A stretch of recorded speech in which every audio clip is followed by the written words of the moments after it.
All right, an explosive hearing on Capitol Hill today brought the CEOs of America's top social media companies face to face with angry lawmakers representing American people who are fed up with sexual exploitation, dangerous viral challenges, and the mental health effects of children getting hooked on these popular apps. The CEOs of Meta, X, TikTok, Snap, and Discord all played their typical roles in these settings, answering tough questions about real issues with corporate speak and promises to clean up their platforms. Worth noting, 3 of those 5 tech titans had to be subpoenaed. They did not appear voluntarily. Sitting right behind them was another angry group, parents of children who have died, falling victim to the dangers of social media. Senator Lindsey Graham kicked things off with an impassioned call to hold the CEOs and their companies accountable. Mr. Zuckerberg, you and the companies before us, I know you don't mean it to be so, but you have blood on your hands. You have a product. You have a product that's killing people.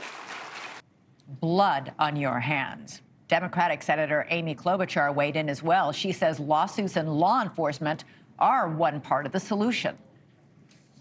I think the answer is what Senator Graham has been talking about, which is opening up the halls of the courtroom so that puts it on you guys to protect these parents and protect these kids, and then also to pass some of these laws that makes it easier for law enforcement. Here's the problem. None of those families can sue because all of those companies are protected by Section 230. Part of legislation that passed back in 1996. So Congress has been pushing for eons now to change that law so that these social media companies can be held accountable. So all this continued for hours, the back and forth of lawmakers standing up for kids and for parents, and the CEOs stumbling through answers and pleasing no one. So what is needed to protect our tech-addicted next generation, and what can parents do to help? Joining us now are 2 moms who were at the hearing today and who have experienced the ultimate grief. Joanne Bogart's son, Mason, died in 2019 after trying an online viral challenge that encourages kids to choke themselves. He was just 15 years old.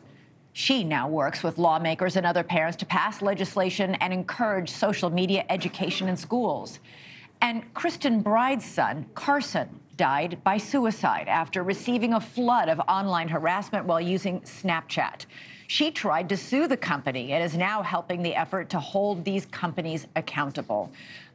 Kristen and Joanne, I'm so grateful to you for being on the program tonight to talk about this important issue, and I am so profoundly sorry to be meeting you under these circumstances. I first want to start by playing that moment today when Senator Josh Hawley basically shamed Mark Zuckerberg into standing up, turning around, and apologizing to the 2 of you and the other families in there. Take a look. Show them the pictures. Would you like to apologize for what you've done to these good people? Your product is killing people. Will you personally commit to compensating the victims? You're a billionaire. Will you commit to compensating the victims? Will you set up a compensation fund Senator, with your money? I think these are with your money. Senator, these are complicated. Yes, no, that's not a complicated question, though. That's a yes or no. Will you set up a victims compensation fund with your money, the money you made on these families sitting behind you? Yes or no? Senator, I don't think that's my job is to sounds make like sure a no. Good tools. My sounds job like a is no. to make sure. Sure sounds like a no to me, too. Kristen and Joanne, I wanted to get your reaction to what it was like to be there in that moment. Kristen, you start. It was powerful. It was unexpected. So often, as a parent who's lost their child to social media harms, you envision that moment of being able to face the CEO that is responsible for creating a product that has killed your child. But in the end, it is not the apologies that we're looking for. It is Congress to act and to pass the Kids Online Safety Act. Joanne, what about you? What was it like to be there? And what are the chances that act is going to be passed? It does feel like we're reaching sort of a critical mass point here. The moment itself, the apology was forced and it was shallow. But the only way that we're going to move forward with any of this is through Congress passing the Senate passing the Kids Online Safety Act. So that will put so many protections in place for so many children. Joanne, these companies continue to say, we can take care of this. We don't need somebody else to monitor us. We can clean up everything ourselves. And yet you did everything they told you to do. You put all the safeguards you could think of and that they offered on your son Mason's devices. And that wasn't enough. What happened? No, I actually go on I had all of the safety features turned on, watchdog apps in place. They still fed that harmful contact to him. We had those hard conversations. It can happen to anyone. It really can.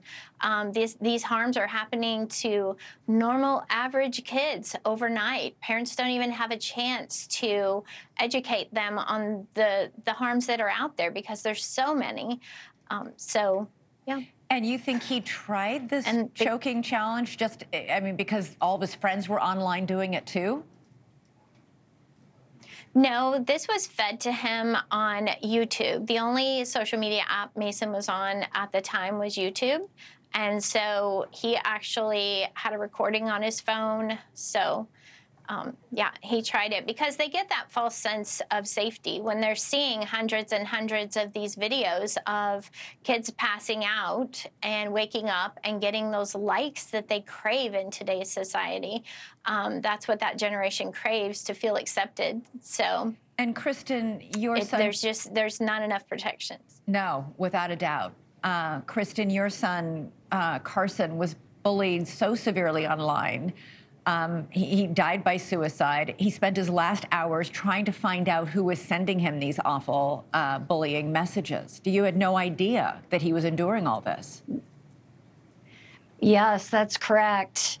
He received over 100 harassing, sexually explicit messages by his high school classmates who were using YOLO, which had been integrated into Snapchat to hide their identities and to torment him.